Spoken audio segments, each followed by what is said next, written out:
Ja. Simon.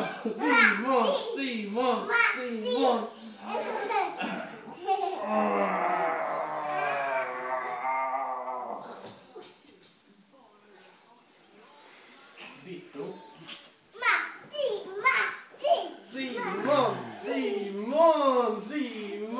Simon.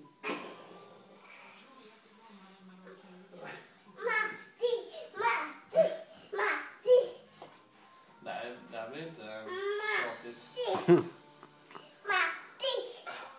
Jag menar att Simon skulle vara tjatig, det känner inte jag igen. Pappa längre.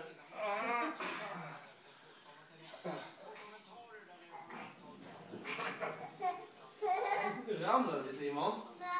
Ja. Ramlade. Har du gett Martin en kram och en puss där?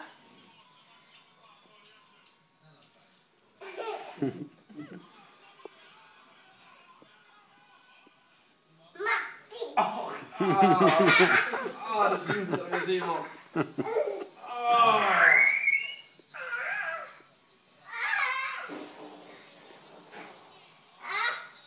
Ska du få syskon? Saknar du inte någon där, Simon? Vem är det som brukar vara med Martin? Ska du inte fråga vad Emma är? Snabbt.